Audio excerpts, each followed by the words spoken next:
Buenas tardes, Eva y Santa, ¿cómo estás? ¿Cómo te va todo? Gracias por venir. Actriz y madre, siempre digo esto de madre, no sé por qué lo digo, pero siempre lo digo y siempre lo voy a decir.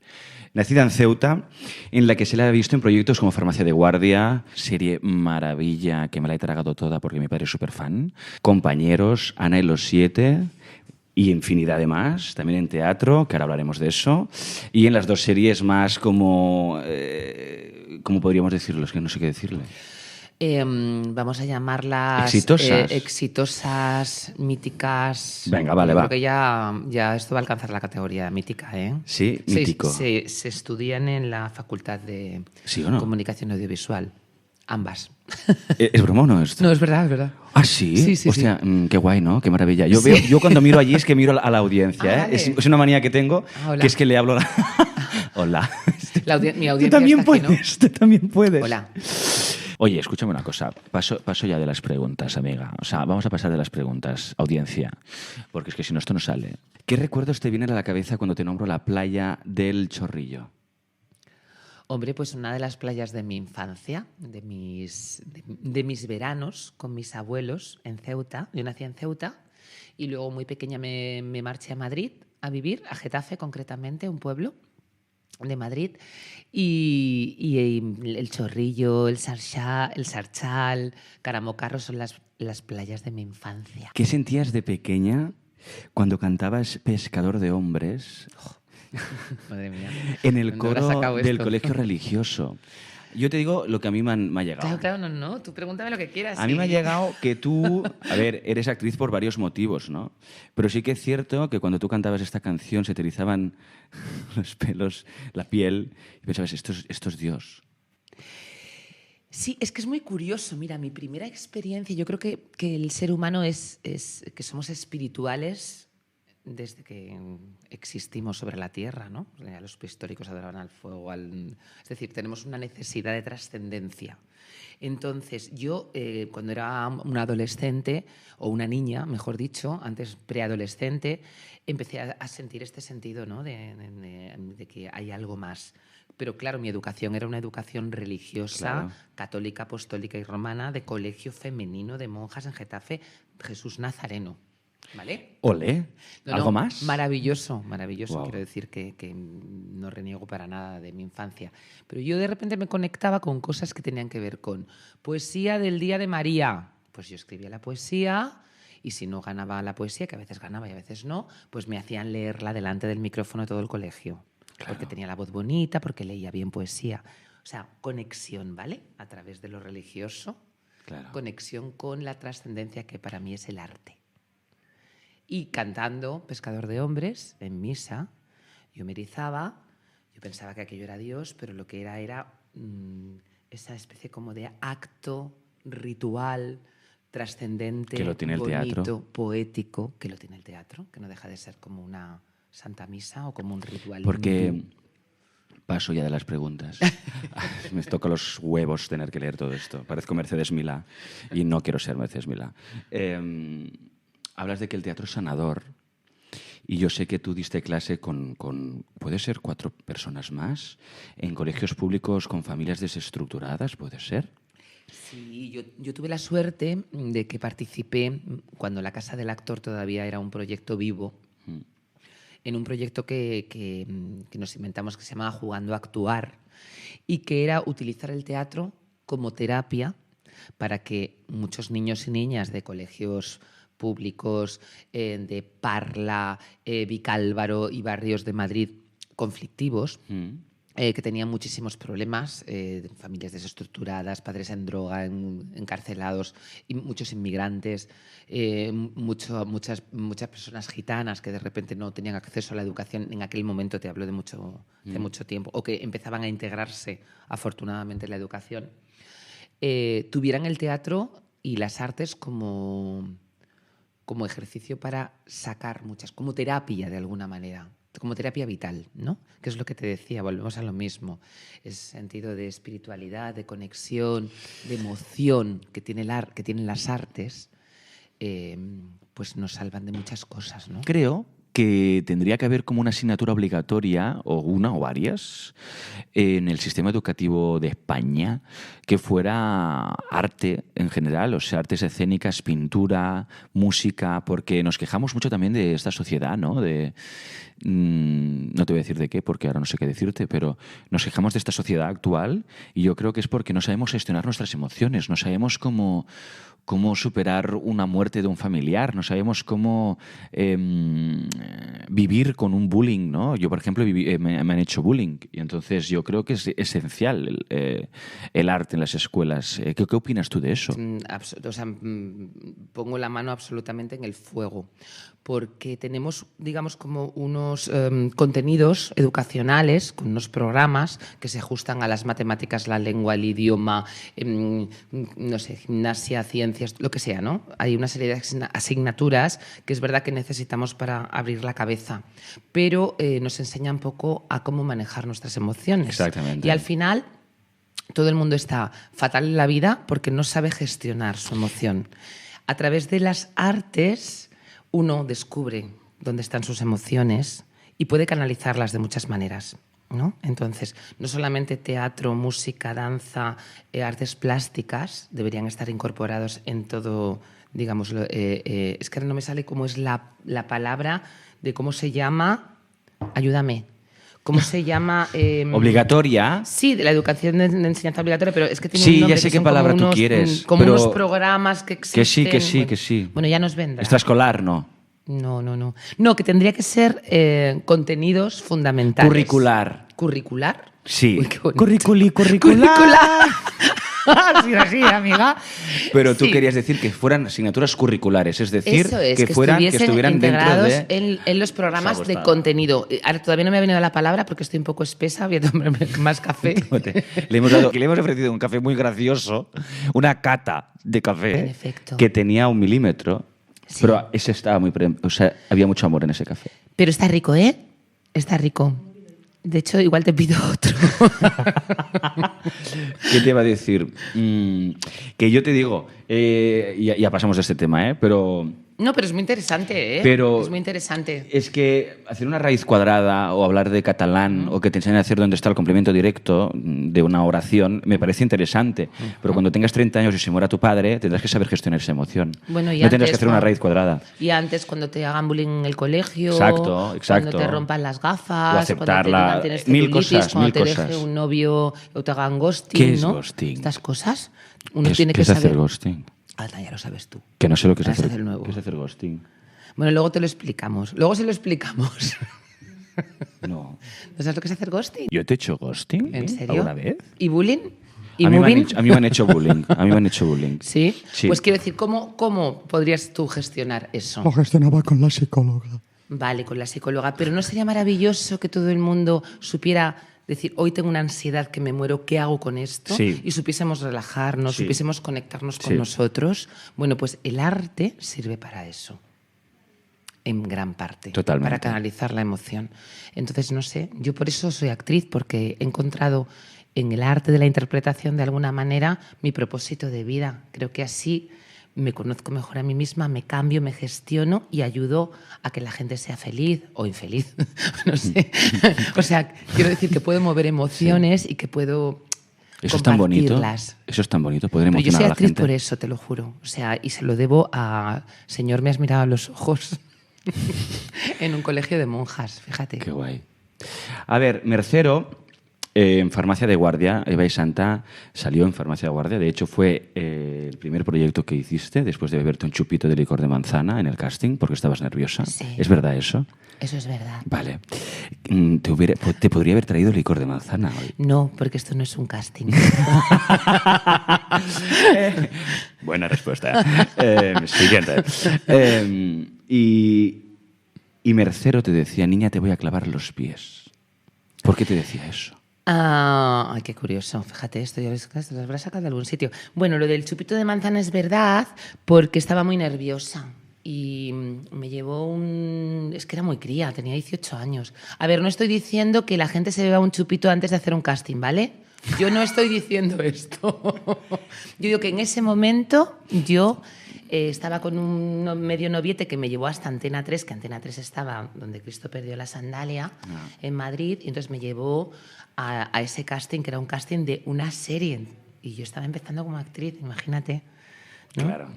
Y te Qué cogieron nervios. a la primera. Bueno, fue por el chupito de manzana que me Sí, desinhibió y me... Entonces, claro, tú estabas acostumbrada a las marcas teatrales, que era otra cosa, En efecto. porque tú habías hecho, si no me equivoco, antes de los 18, un musical que era Gris, Bueno, eso fue... que hiciste de Olivia, porque un amigo tuyo te llamó. Sí, pero esto fue en un grupo Entonces, de claro, Getafe. tú sabías las marcas de teatro y tal, pero claro, la marca del suelo o de un rodaje no lo habías vivido nunca, ¿no? Entonces Jamás. Mercero se ponía... Bueno, más que nada se reía, ¿no? Porque Mercero tenía tenía un carácter maravilloso y nunca se enfadaba, ¿no? Pero siempre sí que me decía, ¿pero qué haces? ¿Por qué te das la vuelta? Porque claro, yo de repente, pues no sé, pasaba alguien por aquí, ¿no? Y entonces yo le seguía con la mirada y le decía, oye, ¿qué tal? No sé qué. Me ponía de espalda a la cámara y entonces me decía, solo te veo el cogote, te quiero ver la cara, Claro. te quiero ver los ojos. Y yo no entendía porque yo seguía la lógica natural de la escena como se hace en el teatro, ¿no? Hasta que aprendí. Entonces, bueno, Farmacia de Guardia fue una gran escuela y Mercero fue un gran maestro. Farmacia fue una gran escuela también por una razón, que era, abro un melón muy bonito para mí, porque es que hay actores y actrices, sobre todo jóvenes y jóvenes, que se piensan que el éxito es para toda la vida, ¿no? Y te digo eso porque tú cuando hiciste Farmacia de Guardia, no lo sé, te pregunto, ¿pensabas a lo mejor que el éxito sería para toda la vida? No lo sé, la fama y todo eso. Pero lo que sí sabemos es que no fue así después de esta serie y tuviste que ser camarera. ¿Cómo viviste eso? O sea, ¿cómo te afectó?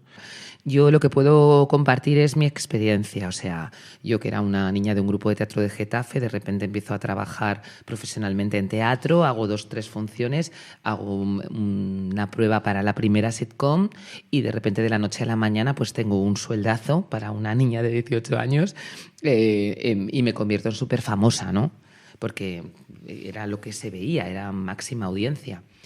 ¿Cómo lo gestioné? Pues bueno, como pude, como no nos han enseñado a gestionarlo en el colegio. Claro. Y en casa también hacen lo que pueden. Pues yo de repente pensé que siempre iba a ser así. Claro, es lo que te digo yo. Claro, que siempre iba a tener mínimo ese nivel de ingresos, que mínimo iba a tener ese reconocimiento por parte de la gente de la calle y que iba a llegar a un restaurante y me iban a colar y que todo el mundo te pone una especie de alfombra roja, ¿no? Eso evidentemente te puede hacer perder un poco la cabeza. ¿Te pasó? Sí, me pasó, pero está bien que me pasara, está bien porque yo aprendí mucho, porque luego la vida te voltea y te va colocando donde tienes que estar. Todos tenemos un camino que aprender, ¿no? Yo creo, Sí. desde que nacemos hasta que morimos. Entonces a mí en ese momento me vino muy bien ese pequeño palo de que después terminó la serie y no contaron conmigo durante una de las temporadas y yo pasé de ser la de Farmacia de Guardia, que todo el mundo me conocía y tal, a ser alguien que estaba poniendo copas detrás de una barra con muchísima dignidad y que me decían, te conozco, y yo lo negaba. Pero tú no eres la de la tele, y yo no. O sea, quiero decir que la vida de repente me dijo, no te creas nada porque ahora estás aquí y luego estás aquí. Y tienes que aprender a gestionar cada momento, sobre todo con algo que creo que aprendí ahí, que es humildad. Humildad de verdad. Qué época en esta profesión. ¿Pero cuántos años en Aquí no hay quien viva? No, en Aquí no hay quien viva estuve 3, porque fueron 4 temporadas entre la segunda. En 4 la que se temporadas avecina, solo. dices, ¿no? En la que Aquí se no hay quien avecina. viva solo han sido 4. Sí. Que Aquí no hay quien viva ha estado 4 años. Y nos pensábamos, claro, pues que también pienso esto, Eva, que es porque como la están reponiendo todo el rato, la gente se piensa que Aquí no hay quien viva se ha hecho yo 40 años. Y no. Que no, ¿verdad? Fueron 4. Sí, y Porque yo entré en la tenéis- segunda. Sí. Es que fue una serie que fue todo un impacto social por lo novedoso y por lo maravilloso y talentoso, pero que fueron solamente 4 temporadas, sí. Pues yo pensaba que me ibas a decir 10. No, que va. ¿Y la que se avecina? La que se avecina, sí, hemos hecho la 13ª y empezamos en marzo la 14ª, o sea, son 14 años. Voy a hacerte otra pregunta, Eva. ¿Crees que el hecho de haber interpretado una serie como Aquí no hay quien viva o La que se avecina ha hecho que te encasillen como actriz? Es decir, que no hayas podido hacer otros personajes. Sí, totalmente, claro. Y entonces lo tienes que decidir, claro, tienes que decidir. Yo es que como creo que lo que te decía, que en la vida hay como etapas y caminos, ¿no? Y que evidentemente lo importante es elegir lo que tú crees que tienes que hacer, lo que tú sientes que tienes que hacer. Me encantaría cambiar el sistema y pensar que porque yo hago un personaje que funciona en una serie de éxito y que es un personaje muy determinado, que responde a una parodia y funciona muy bien, eso no quiere decir que no pueda hacer Yerma. 1000 personajes más diferentes en otros medios, de otros géneros y otro tipo de cosas, ¿no? Pero es verdad que tenemos una mala costumbre en este país, y digo, me refiero a la industria nacional, ¿no? De esta profesión de cine, teatro, etcétera, y televisión, en el que funcionamos mucho por estereotipos que funcionan. Si tú miras los repartos de cine español, siempre son los mismos, de alguna manera, ¿no? En el cine. Si miras el teatro, también de alguna manera, a ver, no los mismos, pero casi. Se amplía la gama porque entra gente joven, todo esto. Ahora en el mercado televisivo es verdad que se está abriendo mucho la mano porque hay mucha más producción. Entonces se agradece y hay muchos géneros y se abre muchísimo más, ¿no? De hecho, la gente que no tenía trabajo en producción cinematográfica está haciendo series de televisión porque no había trabajo, porque no se hacía cine, ¿no? Y el teatro lo mismo. El teatro es otra cosa un poco más especial, pero bueno, audiovisual, digamos. Entonces a mí me encantaría que ese sistema cambiara. Quiero decir que aquí una actriz o un actor que hace de repente musicales, si hace una buena prueba para hacer un personaje dramático en una serie realista o en una película intimista, porque no puede estar. Bueno, claro, es que a mí me gustaría ver a Eva y Santa, aquí que te tengo yo presente, hola, ¿qué tal? Ver ver haciéndote un Lorca, ver, no sé, un Calderón de la Barca. Entonces, yo no sé por qué la gente de la profesión piensa que Eva y Santa, pues bueno, esto, o yo qué sé, o Jordi Sánchez X, o estos actores y actrices, ¿no?, que les encasillan. La que se avecina está todo el día, ¿no?, puesta. Bueno, FDF. está en FDF, está ahora en Amazon Prime, está Es verdad que está en Amazon Prime, sí, he visto. Sí, los nuevos capítulos están en Amazon Prime, sí. Preguntas, sigo con preguntas. Amazon Prime en Prime Video. ¿Por qué digo Amazon Prime? ¿No es eso? No, es Prime Video. Amazon es que, Prime claro, es el que se compra por internet, ¿no? Sí, es que, o sea, es lo mismo porque creo que es la misma empresa, pero de repente es que me ha venido el repartidor de Amazon que me ha entregado el paquete. Es que no he comprado nunca por Amazon yo. ¿Eh? No, ¿te imaginas si te trae La que se avecina? ¿Te imaginas? Perdón. En Blu-ray, Sí, ¿eh? en Blu-ray. Y en 3D, con gafas. Dios mío, Sería sí, maravilla eso, sería ¿eh? Maravilloso. ¿Cómo fue el proceso de casting? Si hubo casting o sea, aquí no hay quien viva, ¿eh? ¿Te hablo? ¿En Aquí no hay quien viva? Bueno, yo había trabajado ya con Laura y con Alberto. La vamos a cagar, ¿eh? Y había trabajado con ellos en un programa que era una miniserie que se hacía dentro del programa que hacía José Luis Moreno. Ellos eran los guionistas, que se llamaba Cariño, como te odio. Y ahí yo hacía pues un personaje, ¿no? Y tal, los conocía. Y cuando estrenaron Aquí no hay quien viva, entonces en Antena 3, la primera temporada, yo me acuerdo que lo vi y dije, ¿pero esto qué es? Y me despepitaba, era maravilloso, me despepitaba. Me hice súper fan. Dijo, esta es la serie de Laura y Alberto, que eran muy jovencitos y estaban un poco como empezando, ¿no? Y un día me encontré a Laura, embarazadísima yo de mi hijo, en una gasolinera, y le dije, tía, pues que me encanta vuestra serie. Si necesitáis una embarazada, igual me queda un mes y medio. O sea, que date prisa. Date prisa, tía. Sí. Y fíjate, aquel encuentro fue un poco providencial porque luego me contaron que sí que habían pensado para mí en algún personaje, porque siempre, bueno, habíamos trabajado muy a gusto juntos, ¿no? Se había creado una relación personal bonita. Pero no les encajaba yo en ese momento, y cuando pensaron en la lesbiana, pensaron en mí. Aún así, como es normal, me hicieron una prueba con otras actrices, por supuesto, para que eligiese también la productora. Sin chupito de licor de manzana. Sin chupito. Ay, nada, y fui a pelo. Qué maravilla. Como una campeona, a pelo. Siempre nos preguntan qué relación tiene que tener un actor, actriz con un representante? No sé, es que depende del momento en el que estés y depende del representante o de la representante. Yo he tenido varios representantes en mi vida. No lo sabía. Sí, claro. Llevo desde que tengo 18 años en esto, imagínate. Claro. Pero mira, yo lo único que me atrevo a decir, yo ahora estoy muy contenta y cuando he estado con... Yo creo que son relaciones que empiezan y terminan como las relaciones amorosas, ¿no? De alguna manera. Porque al principio te puedes enamorar de alguien y puedes tener a ver, no es solamente amor, pero sí que hay un cierto respeto, una cierta admiración y hay un trabajo conjunto que va en una dirección y eso pues bueno se puede ir deteriorando por muchas circunstancias y hay que saber detectar a tiempo cuando dejar a un novio, ¿no? A una novia o a una relación profesional. Entonces cuesta porque los actores y las actrices no somos máquinas, no somos gente, sino que jugamos mucho con las emociones y establecemos esos vínculos que pueden ser de amistad. Pero hay un momento en el que dices, mira, yo necesito un buen pianista, no un buen padre de familia, ¿no? Entonces, nuestra relación ha llegado hasta aquí y hay que saber detectarlo por parte de los representantes, que les cuesta mucho a algunos decirle, no puedo trabajar más contigo porque no te puedo dar más salida, y por parte de los artistas de decir, bueno, necesito un cambio, ¿no? Necesito a alguien que apueste por mí de otra manera o... Entonces, bueno, yo creo que hay que mantener una muy buena comunicación y mucha honestidad, mucha verdad.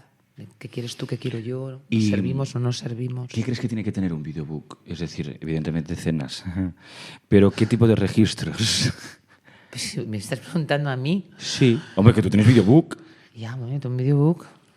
Claro. Sí. O sea, si tú te tuvieras que hacer un videobook... Madre Ahora, mía, es que... hola, te tienes que hacer un videobook. Sí, pues vendría aquí, ¿no? Sí, claro. Que me lo hagáis. Pero aparte de eso, muchas gracias, Eva y Santa, por haber venido a este horroroso podcast presentado por la peor persona que hay en este país. Voy a parar Gracias yo esto, a ¿no? vosotros. ¿Paras tú las cámaras? Hemos terminado. Un placer, Iván. Qué Oye, bien. mira, al final nos hemos...